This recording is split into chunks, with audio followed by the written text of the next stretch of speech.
Hey there, MRA, my Real Africanists. This is Marie Ya Jouf, the Real Africanist, and welcome to my channel.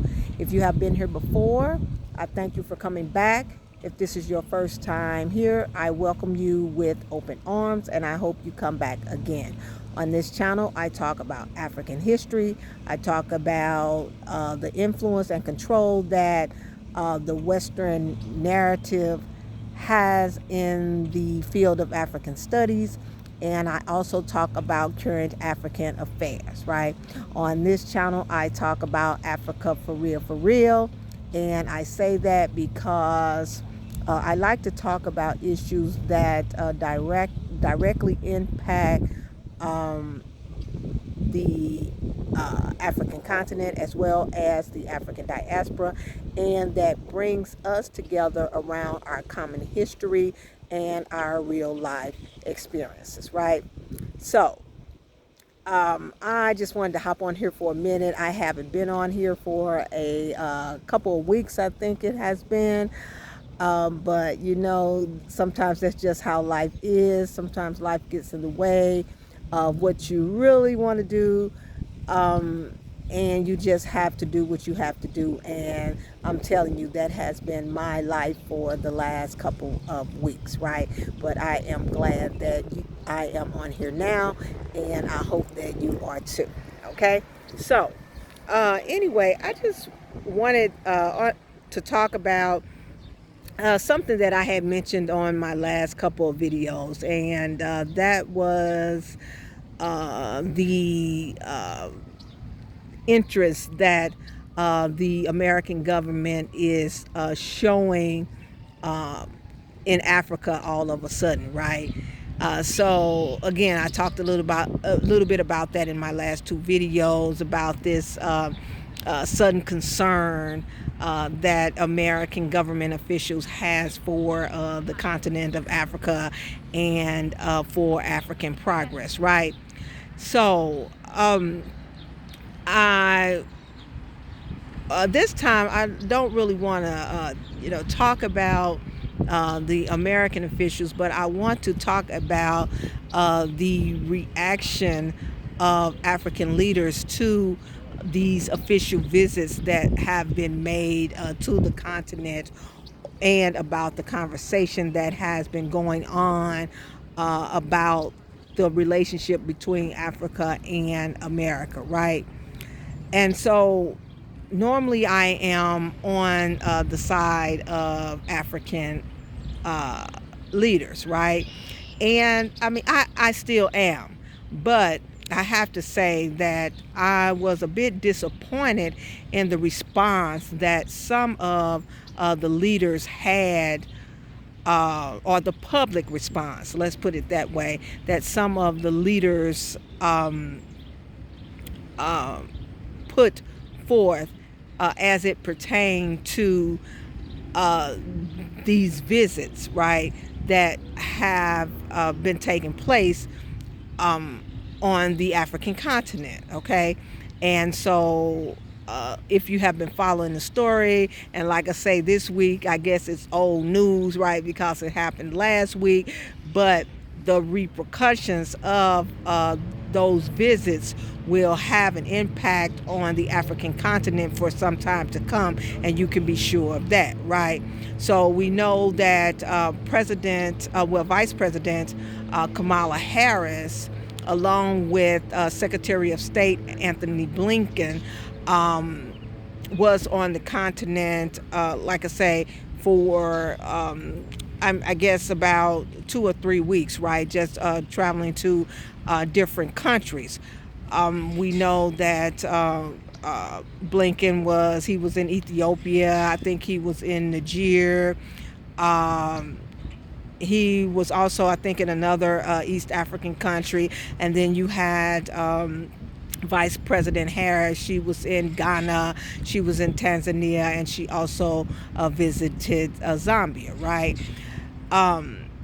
Now, when I initially watched her press conference with President Addo of Ghana, like I said, I was a little bit disappointed at his response, or the response to some of the questions that were posed to VP Harris by the audience, right? But also President Ado had his opportunity to answer as well, right?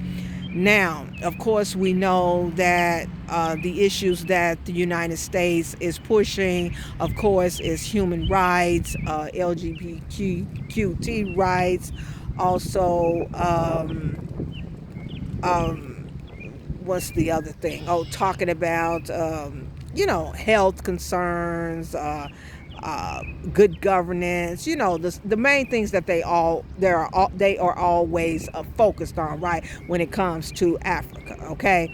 And I think uh, uh, VP Harris, she talked about giving Ghana $100 million or something like that, right? Just basically peanuts when it comes to what the American government actually owes Ghana for um,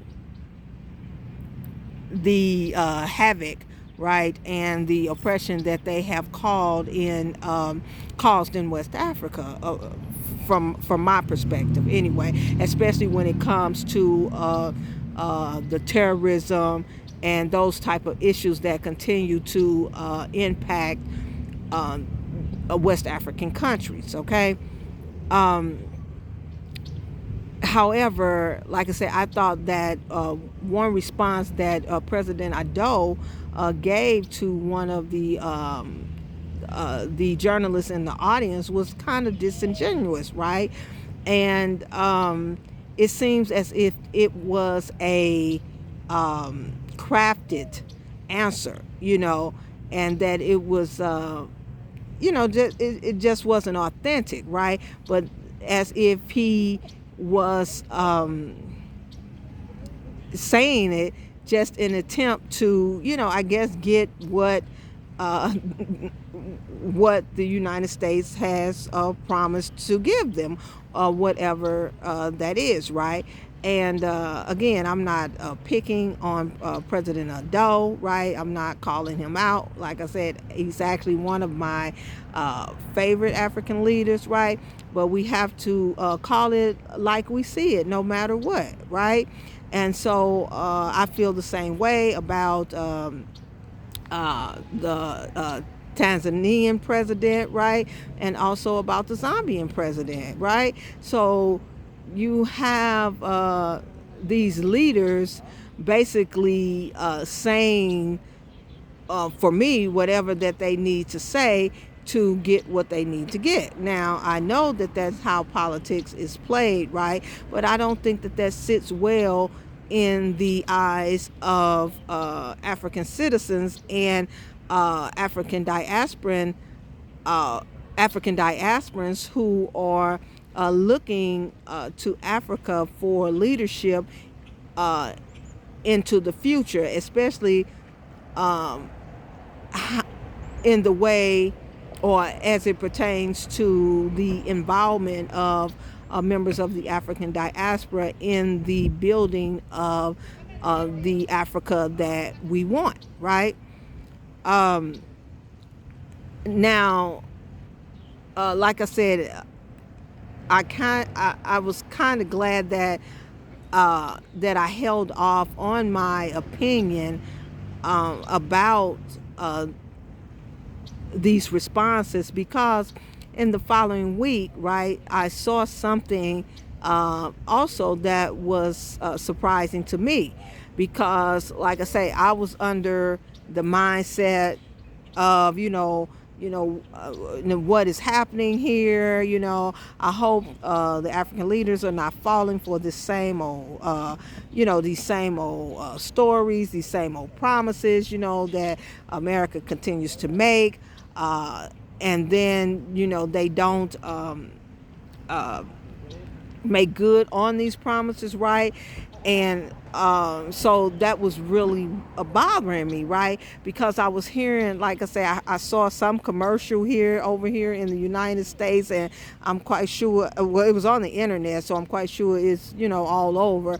But there was this, I don't know, I think she was an ambassador to Nigeria, and she was talking about how the United States really respects and really cares about Nigeria, and how they are really hoping to open up the pathway to recruit more Nigerians here in the United States, to add them to the workforce, and bring them here, to study, all of these different strategies that they are using, right, to again, to what I feel is strip Africa of the brains and the technology that they, and the skill set that we actually need to build the African continent, right? And that is very problematic to me. And so when you are seeing these type of talks on every level, then that is something to be suspicious of, and that is something to look at in a way to say that this is just another strategy. It's just another plan, and what will really come out of this, all African countries and African citizens going to benefit from these relationships that the American government is really pushing for, right? So again, like I said, I was really skeptical about the responses that I was hearing coming from these different leaders, right? Even the president of Tanzania, like, I know that she's the first female president of that country, and so I know that it's important that we offer her support that she needs, right? But they talked about some of the American leaders were talking about. Well, let me take that back. I would say some of the American journalists, and the different writers were writing stories about I'm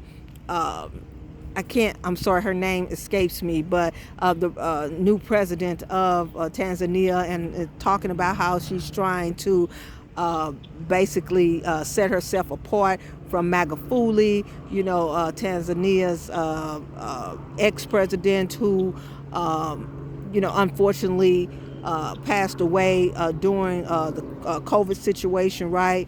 And talking about how, this is a new day in Tanzania, and in the relationships between the United States and Tanzania, right? And so to me, that is a reason to be cautious, right? Because although she may have been the vice president and may have served in certain capacities, right, where she had to deal with the United States, I don't know if she really has had to deal with the United States, in a way where she really understands, what they are capable of doing, or the strategies that, that they use to continue to maintain control, right? Influence and control. And so, and especially anytime, they want to make a comparison to a president whose country was basically self-sufficient, right? And they want to criticize Magufuli for not being opened to the stranglehold, right, that these Western countries always want to put on these African leaders, right? They talk about how he was not open to, I guess, a lot of trade agreements like former presidents were, right? But it only makes common sense for him not to be, and for him to be skeptical of doing that based upon the history that Africa has with Western powers, right? And so that is one of the strategies that they use. They try to belittle and shame African presidents who do not want to take the chance to be put in those positions of in those positions to be controlled anymore, right? And so these are the things that many African leaders are up against, right? And just from my perspective, that is something that she should be cautious about. Even the Zambian president, the same thing. He's a new president. And some of the things that he was also saying, basically, like,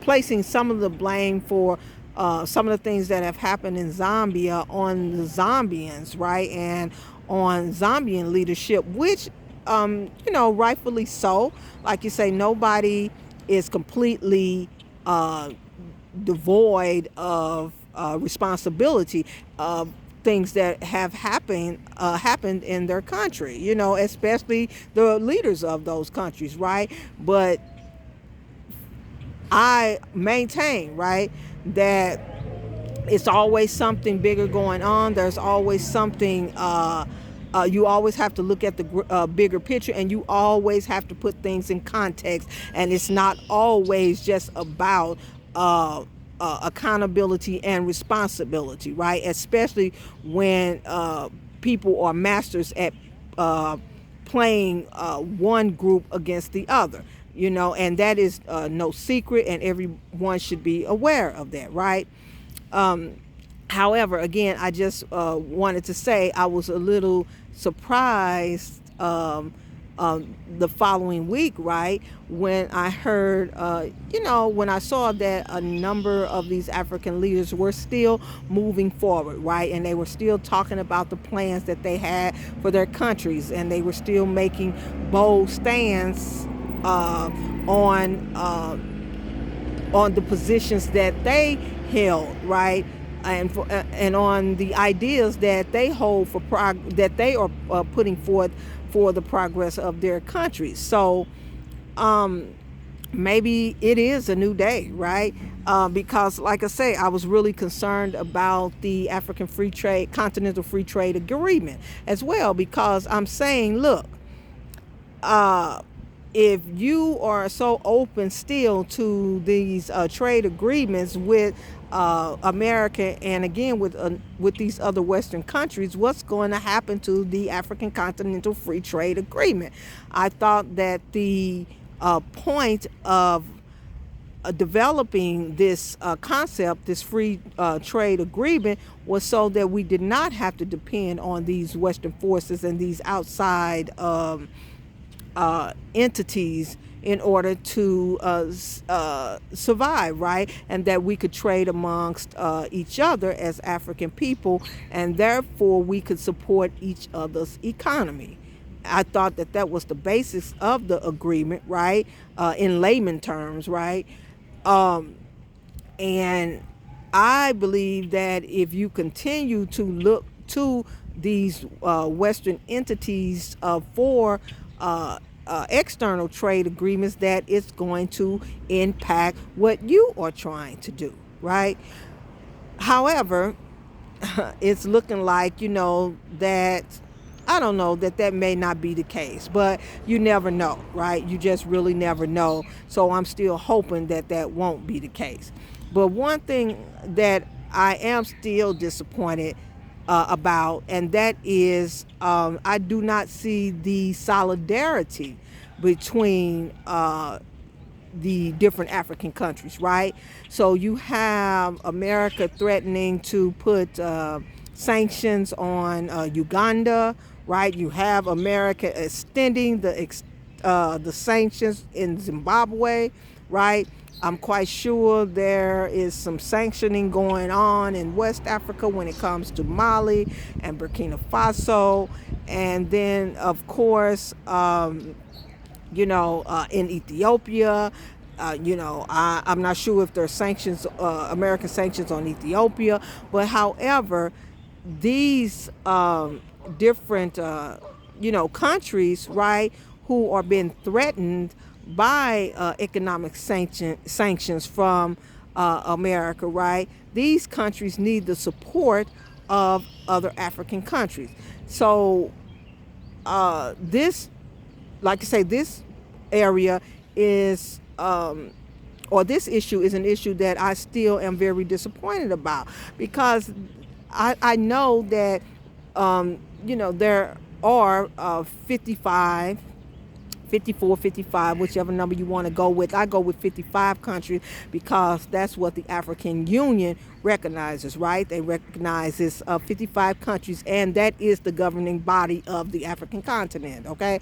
So there are 55 African countries, and yes, they are all separate entities, and they all have their own sovereign governments, right? So you have to expect them to look out for themselves. But we have seen what that has gotten us, right? Specifically the sub-Saharan African countries. We have seen what has happened to us as a result of that, right? We are always being pitted against one another, right? By these different Western countries, including America. And so if this is something that we expect to stop happening, we have to find some way to come together, like I say, as a united front. And we have to stop allowing ourselves to be separated, torn apart, manipulated, and exploited just for economic gain, right? And you best believe, I don't care how they try to paint the picture, and I don't care what words are coming out of their mouths, and I'm talking about these U.S. officials. Now, you best believe there is going to be some demands tied to this money that they are offering, right? And these agreements that these trade agreements that they are willing to agree to, basically, right? There is definitely going to be some demands, and those demands have not, as of yet, been seen, right? There's always these upfront conversations, but we know how politics works. And in the end, there's going to be something more that is going to be expected of African countries and African leaders. I mean, President Biden is on, his last maybe year or two. He's going to run again, but who knows if he's going to win, right? And if he doesn't win, and if the Republicans win, you best believe that there's going to be some changes to these agreements that have been made, right? Now, like I say, I would give African leaders the benefit of the doubt, and maybe they know this, right?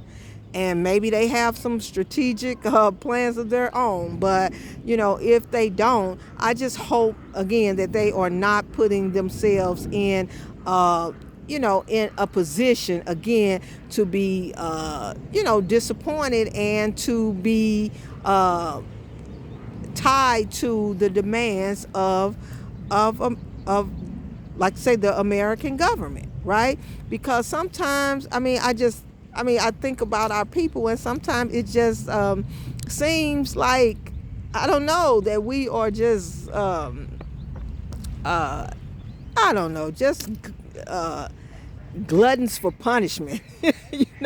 If that's the nice way of putting it, right? Is just because we can handle a lot of things don't mean that we need to be put in a position or keep putting ourselves in a position to have to continue to struggle and handle all these things, right? And like we have an old saying here, among the black community, and I don't know, it may be among all the communities, but here in this country, but if a dog bites you once, shame on the dog, but if the dog bites you again, then shame on you, right? Basically, if you walk down the street and you step in uh, a hole, right, and sprain your ankle, then it's the somebody needs to fix that hole. But if you walk down that same street and you see that hole again and you step in it again and you sprain your ankle again, then somebody need to fix something up here in your brain because something's wrong with you, right? So basically meaning if you keep on doing the same thing over and over the same way, you're going to keep on getting the same results, right? And so like I say, I don't want to make light of the situation, but it's just it just behooves me of some of the things that our leaders do, and some of the things that we do as a people, right? Why do we expect people to act any different than they have shown that they will act already, right? So again, I'm hoping for the best, right? I'm hoping that African leaders still have these strategies in place, and have plans in place to continue to move African countries forward, right? We see some good things coming out of South Africa. We see some strong stances coming out of South Africa, coming out of Kenya, right?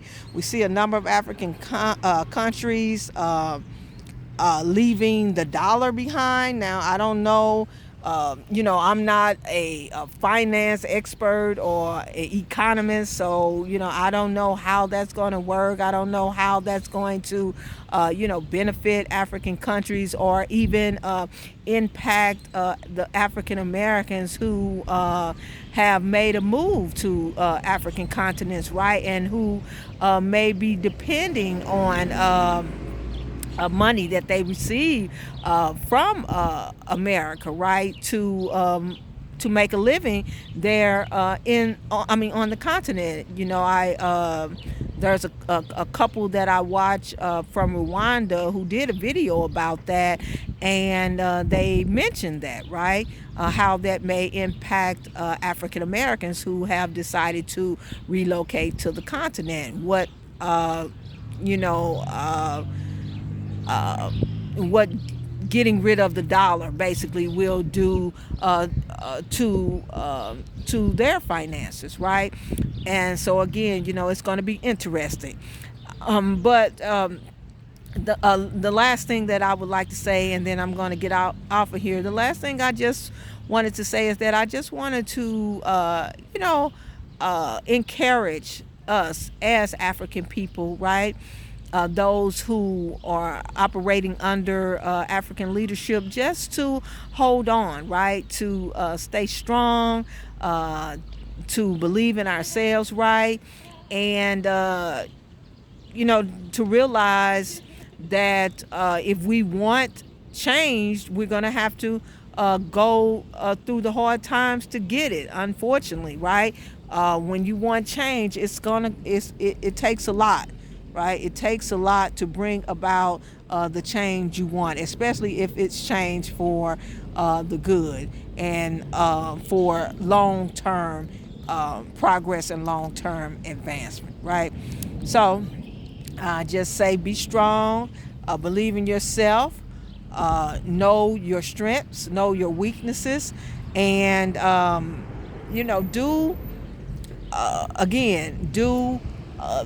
what you think that you can do, to help not only yourself, but also to help your country to progress, right?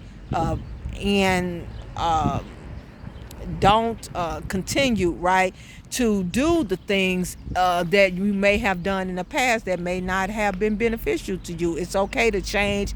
It's okay to change your mind. It's okay to start over. It's okay to go against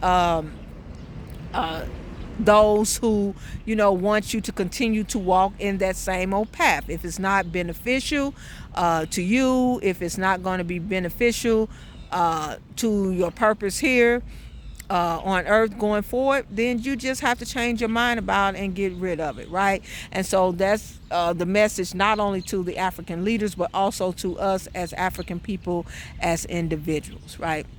So again, I am glad you all stopped by. I'm glad that you are watching. And again, I am I'm just as interested as you are to see what is going to happen with all of this noise, like I say, that America is making. All of this stuff that they are stirring up, which basically I believe is not going to amount to anything, right? We are African people, or their best friends, right? Africa is the best friends of the United States of America, but there are only the best friend when they can be controlled and they can be told what to do, and that was something else that was interesting to me when President Ado called the United States our friends, right? Like I say, Dr. John Henry Clark if he didn't tell us once, he has told us twice. We have no friends, right? And as soon as we start to believe that and really believe that, the better off we will be, right? We have maybe business partners, we have colleagues, we have allies, right? Maybe we have allies, but friendship, no. I doubt that very seriously, right? Those people are no more the friends of Africa than the man in the moon. And like I say, if African leaders don't believe that, then I don't know what to tell them, right? What else has to be done? How else can they show you, right, that they really, really, really don't, operate like that, and they don't really care like that, right? There may be individuals who do care, right? And there may be individuals who really want to establish these relationships. But like I said, it's not about individuals, it's about systems. And it's all about the survival of the fittest, right? And it's about power and control. And that's it. That's the bottom line. And it's about nothing else. And again, if we continue to think that it's about anything other than that, then we are just sadly mistaken, right? We are just sadly mistaken. And we have our heads buried in the sand, right? And so, yeah, I'm going to get off of here. And I hope you all continue to enjoy your day. I hope you all continue to tune in. Like I said, I'm going to try my best to get back on here, more often, and to be more consistent with my uploads, right, with my talks, because I really do have a lot of things that I want to talk about, a lot of things that I would like to engage with you all about, right? So I'm signing off. Again, you can catch me here, the Real Africanist, and also you can catch me online on my blog at therealafricanist.com. My name is Marie Ya Jouf, right? And I teach and talk about Africa for real, for real. All right. Remember, fight the power. I'm all over the place today. Fight the power, right? Always go deeper. There's always more to the story, right? And when you change the way you look at things, the things you look at change. Peace.